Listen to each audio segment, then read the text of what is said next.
इधर बैठ जाओ, इधर बैठ जाओ।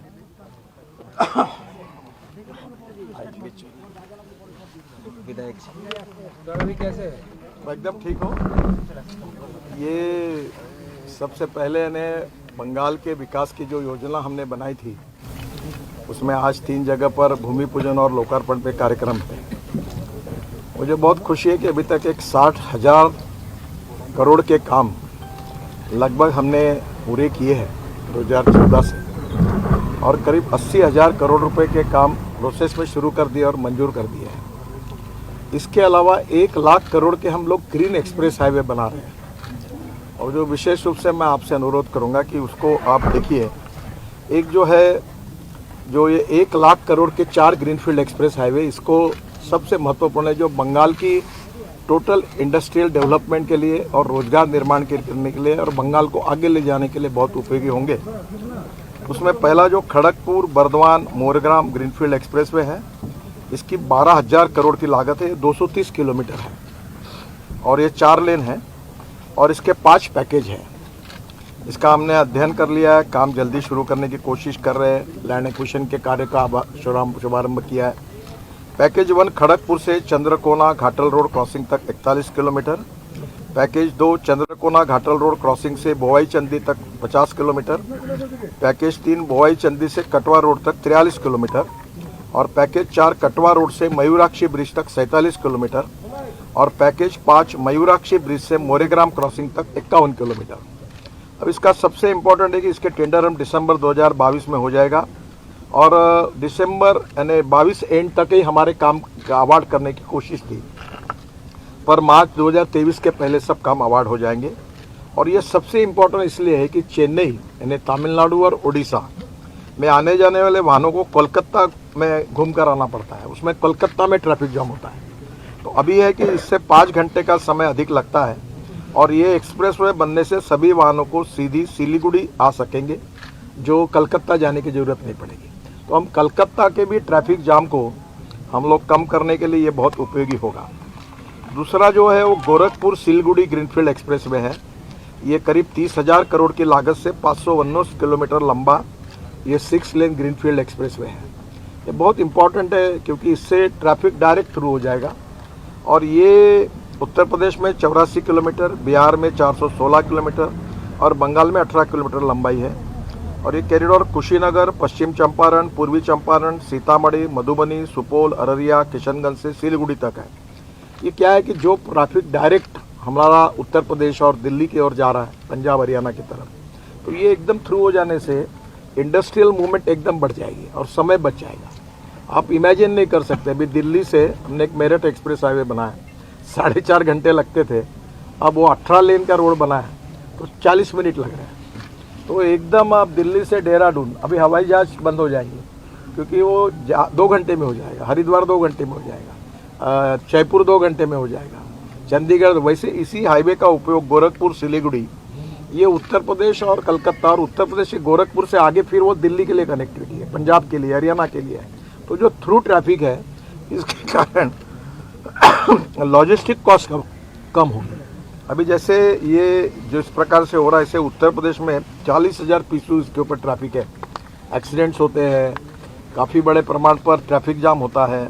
बंगाल में भी यही स्थिति है, बिहार में भी यही स्थिति है और उससे काफ़ी तकलीफें होती है। तो ये पूरा हम 2023 में इसको अवार्ड कर देंगे, अलाइनमेंट पक्की हुई है और बंगाल के मुख्यमंत्री जी को भी मैंने आज ही अधिकारियों को सूचना दी है कि कुछ कलकत्ता को जोड़ने के लिए उनके भी सुझाव है, तो उसके साथ उनको भी प्रेजेंटेशन करेंगे और उनकी सबकी सलाह से अब इस काम को शुरू करेंगे। एक वाराणसी से हावड़ा ये ग्रीनफील्ड एक्सप्रेसवे है, ये भी बहुत इंपॉर्टेंट है। ये 30,000 करोड़ की लागत से 620 किलोमीटर 6 लेन का ग्रीनफील्ड एक्सेस कंट्रोल एक्सप्रेसवे है।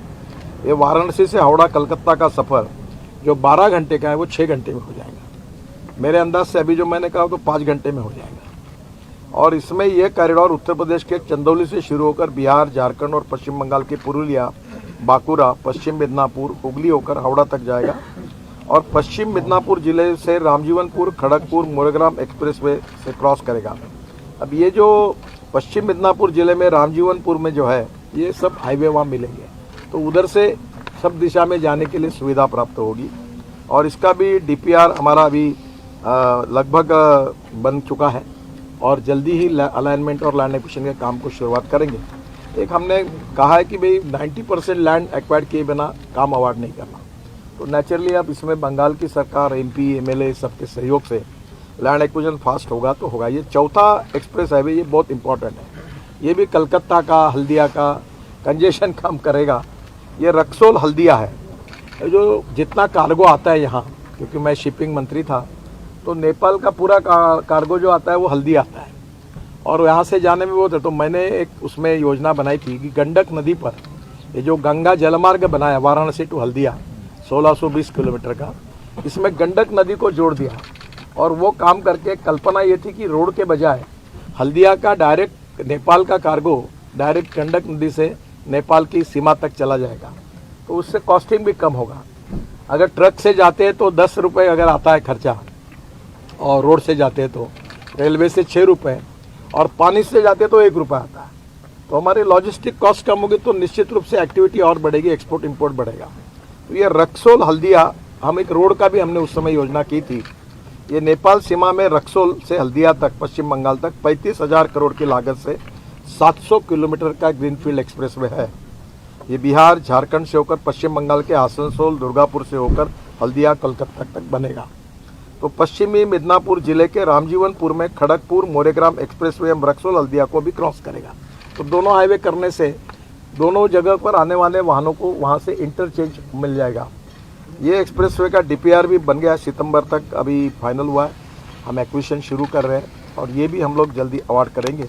ये 4 एक्सप्रेस हाईवे का खर्चा अभी 1 लाख करोड़ है और वो चारों ग्रीन एक्सप्रेस हाईवे है। ग्रीन यानी नई अलाइनमेंट है, यानी पुराने रोड को नहीं है। तो इसका पहला फायदा होगा, जो पुराने रोड पर ट्रैफिक जाम है, जो एक्सीडेंट्स हो रहे हैं, ब्लैक स्पॉट्स है, ये एकदम कम हो जाएगा और जो हाईवे पर वो ट्रैफिक ट्रांसफर हो जाएगा। तो बंगाल के जितने रोड्स है उसमें एक्सीडेंट्स भी कम होंगे, ट्रैफिक जाम कम होगा, आम लोगों को जाने के लिए सुविधा होगी और जो हेवी ट्रैफिक है डायरेक्ट जाने वाला वो एक्सप्रेस हाईवे से जाएगा। दूसरा एक फ़ायदा ऐसा होगा कि ये हाईवे के आजू बाजू में लॉजिस्टिक पार्क, इंडस्ट्रियल क्लस्टर्स होंगे। अभी क्या होगा, ये सिलीगुड़ी है तो शहर के अंदर गोडाउन बने, तो नेचुरली लोगों को तकलीफ होती है, इंडस्ट्री खुल गई लोगों के बस्तियों में। तो ये रोड नए बन रहे हैं। इसके बाजू में मैं बंगाल की सरकार से अनुरोध कर रहा हूँ कि इस बहाने वहाँ logistic park, industrial clusters, educational campus, smart city, smart villages अगर वो बिठाएंगे और रोड हम बनाने के पहले ही, और राज्य सरकार अगर इन सब बातों का प्लानिंग करेगा, तो अभी क्या है, रोड बनाने के पहले अगर कीमत 10 रुपये है तो रोड बनने के बाद 50 रुपये हो जाती है। तो मैं राज्य सरकार को, मुख्यमंत्री जी से यह अनुरोध करूंगा कि बंगाल के विकास में ये ग्रीनफील्ड एक्सप्रेस हाईवे के बाजू में उनका industrial department, urban development department मिलकर और सभी एमपी और एमएलए मिलकर अपने अपने इस कॉन्स्टिट्यूंसी में इस प्रकार की योजना करते तो इसका पहला फायदा होगा, बंगाल की ग्रोथ बढ़ेगी। दूसरा फायदा होगा, नए उद्योग आएंगे। तीसरा फायदा होगा, बंगाल से एक्सपोर्ट बढ़ेगा। चौथी फायदा होगा, कैपिटल इन्वेस्टमेंट आएगी और इसके कारण रोजगार निर्माण होगा, और रोजगार निर्माण होगा तो गरीबी दूर होगी। तो बंगाल, भारत को आत्मनिर्भर भारत बनाने का जो प्रधानमंत्री जी का सपना है और जो $5 ट्रिलियन इकोनॉमी बनाने का जो हमारी सबकी प्रयास चल रहा है, उसमें बंगाल का भी विकास उतना ही आवश्यक है। तो हम पूरी तरह से, निश्चित रूप से इस सब विकासों में हम पूरी तरह कंट्रीब्यूट करेंगे, सहयोग करेंगे, इसी मुझे पूरा विश्वास है। और ये 4 हाईवे के साथ आज मैंने तीनों जगह पर काफ़ी वहाँ के जो अटके हुए काम थे अनेक सालों से घोषित किया, वो उतने करोड़ों के हैं कि हर एमपी हिसाब लगा ले तो मुझे नहीं लगता कि आज तक के इतिहास में अब आपके मेरे यहाँ 50,000 करोड़ 50,000 करोड़ के काम इनको मिले। और सबसे बड़ा है सिलीगुड़ी की जनता के लिए 80 आज रिंग रोड मैंने मंजूर कर दिया इनका, वो 3,000 करोड़ का है। अच्छा, तो मुझे लगता है कि निश्चित रूप से लोगों की अपेक्षा भी है, केवल हमें land acquisition, utility shifting, forest environment clearance में हमें उतना ही सहयोग राज्य सरकार से भी मिलेगा और एमपी और एमएलएस का भी मिलेगा, तो हम जल्दी काम कर सकें। हमारे पास पैसे का प्रॉब्लम नहीं है, हम काम कर सकते हैं। अभी हम कैपिटल मार्केट में गए थे तो हमारे NHAI का हम अनकन्वर्टेबल डिबेंचर्स इनविट में, तो 10 दिन की मुदत थी, तो पहले दिन 7 घंटे में 7 टाइम्स ओवर सब्सक्राइब हो गए, इतना पैसा लोगों ने दिया। मैं आपको भी आह्वान कर रहा हूँ कि अब मैं पत्रकार, छोटे छोटे कर्मचारी, कंपाउंडर, इनके पैसे से रोड बनाना चाहता हूँ और मैं आपको गारंटेड 8.02 इंटरेस्ट दूंगा। बैंक में आपको 5% के ऊपर नहीं मिलता। 8.02 AAA रेटिंग है। और हमने इंटरेस्ट देने के लिए कहा है कि अब ईयरली नहीं, मंथली देंगे। जो रिटायर्ड लोग हैं, पेंशनर्स हैं, उनको इतना रिस्पांस मिल रहा है कि हमें कोई पैसे की कमी नहीं है। केवल रोड बनाने के लिए लैंड उपलब्ध है और लैंड के भी हम रेट अच्छे दे रहे हैं। और लैंड के आजू बाजू में अब ये भी योजना पर विचार कर रहे हैं कि ये एक्सप्रेस हाईवे के बाजू में अगर किसान एक फार्मर प्रोड्यूस कंपनी जैसी बनती है, वैसे अपनी सोसाइटी बनाकर आते हैं हमारे पास, तो हम जमीन उनकी, इन्वेस्टमेंट हमारी और लॉजिस्टिक पार्क में उतनी इक्विटी उनको देंगे। तो किसानों को, जो भूमि मालक है, वहाँ के भूमि पुत्र है, उनको रोजगार भी मिले और वो मालक भी बने। नया योजना। हाँ, तो ये भी योजना हम लोग तैयार कर रहे हैं कि जिसके कारण कोई भी इंडस्ट्रियल क्लस्टर में जिसकी ज़मीन है वो उसका शेयर होल्डिंग भी उसको मिलेगा। तो ये भी योजना तैयार कर रहे हैं। तो निश्चित रूप से बंगाल की सरकार को भी हम लोग सहयोग करेंगे। सर, मेरा 2 क्वेश्चन है। पहला, एक एक करके। राज्य जो बोल रहा है कि सेंट्रल के पास के उसको कुछ मिलना है, जो मांग है, तो वो रुपया उसको नहीं मिल रहा है। आज ही मैंने 1600 करोड़ की घोषणा कर दी, 1000 करोड़ का CRF में पैसे की मंजूरी की। ठीक है, मैं आपको बाकी राजनीतिक बातें मुझे पूछिए मत, मैं जवाब नहीं दूंगा। पर मैं इतनी बात कह रहा हूँ कि सबका साथ, सबका विकास और सबका प्रयास। और इसलिए बंगाल के विकास में हम सब लोग, भारत सरकार, प्रधानमंत्री और मेरा डिपार्टमेंट पूरा सहयोग करेगा। और यहाँ कोई हम राजनीति नहीं करेंगे। हम लोग जो भी काम करने लायक है वो काम में राज्य सरकार को पूरा सहयोग करेंगे, क्योंकि बंगाल हमारा देश है, यहाँ की जनता भी हमारी है और हम जनता के हैं। तो इसमें सबका विकास होना चाहिए। और रोड सब जगह जाता है, वो कौन MP है, कौन से पार्टी का है, MLA कौन से पार्टी का है, ये हमने कभी सोचा नहीं है। हम जो आवश्यक है वो काम सब जगह करेंगे और इसमें कोई पार्टीबाजी नहीं होगी। ये विकास के आधार पर ये काम होंगे, यही मैं आपको विश्वास देता हूं। लेकिन सर, बंगाल में जो लैंड एक्विजिशन का गवर्नमेंट का पॉलिसी है कि गवर्नमेंट जोर से किसी भी लैंड को नहीं लेगा अगर लोग खुशी से लैंड देना नहीं चाहे तो, जिसके वजह से काफी सारे प्राइवेट इंडस्ट्रियलिस्ट भी वेस्ट बंगाल में आना नहीं चाहता है। देखिए, हमारे रोड की जो पॉलिसी है उसमें स्टेट गवर्नमेंट के लैंड एक्विजिशन के जो लॉ और नियम बने हुए हैं उसी के अनुसार लैंड एक्वायर्ड होती है। और राज्य सरकार के जो कलेक्टर होते हैं, जिसको काला है, वही करते हैं। और उसमें जो आज प्राइजेस मिल रहे हैं, आप जाकर जब लोगों में पूछोगे तो मार्केट प्राइस से 25% 30% ज़्यादा मिल रही है। और मैंने आगे की बात जो कही है कि अगर इंडस्ट्रियल पार्क या लॉजिस्टिक पार्क, इंडस्ट्रियल क्लस्टर्स के लिए अगर फार्मर्स आएंगे, 25 लोग मिलके, मेरी हमारी 600 एकड़ जगह है, तो हम अगर वहाँ 1000 करोड़ की इन्वेस्टमेंट आएगी तो उसमें इक्विटी पार्टनर में उनको लेंगे ताकि उनको उसका फायदा मिलते जाएगा। जो बोला। हाँ, और दूसरी बात जो मैं कह रहा हूँ, ये आप भी जानते हैं कि अभी ये रिंग रोड बन रहा हूँ मैं सिलीगुड़ी का। अब आज उसकी कॉस्ट जो है वो समझो 1 रुपया है, रोड बनने के बाद 5 रुपये होगी। तो मैं आज ही कह रहा हूँ कि वहाँ के लोग, आजू बाजू के जो हमारे राजू जी उसमें इनिशिएटिव ले, उनके सहयोग से प्रपोजल लेके आए 600 एकड़ में इंडस्ट्रियल क्लस्टर्स का, कहीं लॉजिस्टिक पार्क का, तो उन्हीं को मैं इक्विटी में शेयर देके उन्हीं को प्रोजेक्ट बना दूंगा, तो वो मालक बन जाएंगे और उनको फायदा मिलेगा। तो हम यही चाहते हैं कि जो भूमि पुत्र है, जो भूमि मालक है, उन्हीं को फायदा करके डेवलपमेंट करें, और यही भाव हमारे मन में है। और अगर जमीन लेनी पड़ेगी तो मार्केट से ज़्यादा प्राइस देकर राज्य सरकार जैसे तय करता है वैसे ही हम देंगे। सर, 2024 में तो इलेक्शन होगा, उसमें क्या बीजेपी को फायदा होगा? काफी सारी इन्वेस्टमेंट वेस्ट बंगाल में मैं फायदे और नुकसान की बात करने के लिए आया नहीं हूँ और मैं राजनीति में कोई फायदे नुकसान की बात नहीं करता।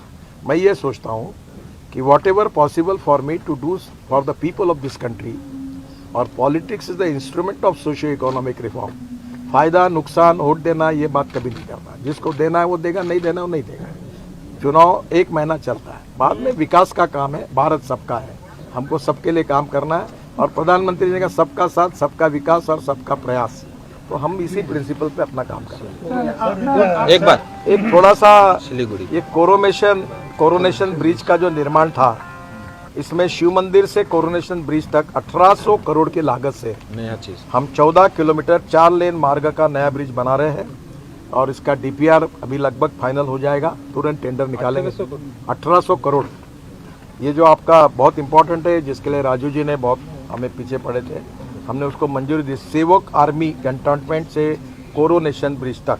और जो हुआ वही तो। हाँ, अभी अंदर ये नया कर रहे हैं, ये नया ब्रिज बना रहे हैं। और दूसरा, तीस्ता नदी पर भी नए ब्रिज के निर्माण के लिए कोरोनेशन ब्रिज के बगल में तीस्ता नदी पर 1100 करोड़ की लागत से 6.4 किलोमीटर 4 लेन नए ब्रिज का निर्माण कर रहे हैं। जिसका भी DPR शुरू है वो जल्दी हम रिसीव करेंगे। तो ये दोनों ब्रिज मिलाकर इनकी कीमत ही करीब 3,000 करोड़ रुपए है। और मुझे लगता है कि ये जो कोरोनेशन ब्रिज है ये 1941 में किया था। अब उसकी हालत तो आपको भी मालूम है, उसकी भी मरम्मत करने वाले हैं, यानी उसकी मरम्मत करेंगे पर वो बहुत पुराना हो गया, हेरिटेज बन जाएगा। हेरिटेज बन जाएगा। तो ये भारी वाहनों के लिए अभी उसमें रोक लगा दी गई है, हम उसकी मरम्मत कर रहे हैं, उसका स्टडी कर रहे हैं कि उसको किस प्रकार से मजबूत करेंगे। पर कितना भी हुआ तो भी अब हेवी ट्रैफिक के लिए 1941 को ब्रिज को फिर से नए जैसे करने में 18 अंग्रेजों के समय का है, तो ये बहुत पुराना है और ये सिक्किम और भूटान के लिए बहुत जरूरी है। तो ये दो नए ब्रिज बना रहे हैं और उसको भी हम मरम्मत करेंगे। अभी तक आप बंगाल में चलिए लास्ट बहुत सड़क बना चुके हैं, राज्य सरकार कितना हेल्प किया है जमीन के बारे में, कितना आपको जमीन? सर हमको मदद मिलती है और हम मदद लेते हैं और हमें सबको मिलकर काम करना है। और अड़चने आती है तो हमारे लोग मिलते हैं। और मैं अभी 3 दिन गुवाहाटी में था और मैंने सभी राज्यों के मुख्यमंत्री को बुलाकर एक एक प्रोजेक्ट का रिव्यू किया।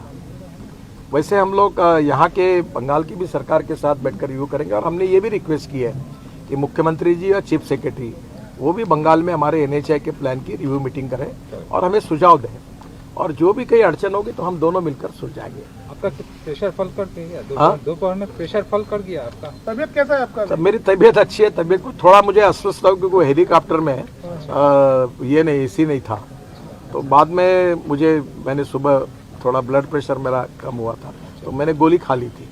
तो मैं थोड़ी देर मुझे लगा तो मैं आराम किया वहीं, तो उसके बाद मैं ठीक हूँ, मुझे कोई चिंता नहीं है। बाकी प्रोग्राम तो यहीं से हो गया? यही से फिर क्या हुआ, देरी हुई और यहाँ जल्दी सूर्यास्त होता है और वो हेलीकॉप्टर में थोड़ा सा प्रॉब्लम है, तो फिर मैंने यहाँ से वीडियो कॉन्फ्रेंस से कार्यक्रम किए और मेरी सबसे बातचीत। अभी मैं नागपुर के लिए निकला। वो डॉक्यूमेंट मिलेगा क्या? चलिए हाँ, मैं ये डॉक्यूमेंट ऐसा करता हूँ, मैं पूरे डॉक्यूमेंट राजू जी को दे देता हूँ, ये इनके वेबसाइट पर डाल देंगे और आपको पूरा डिटेल देंगे। तो व्हाट्सएप में डाल देगा। चलिए आप सब मीडिया के साथियों का बहुत बहुत धन्यवाद और आपका अभिनंदन। Thank you.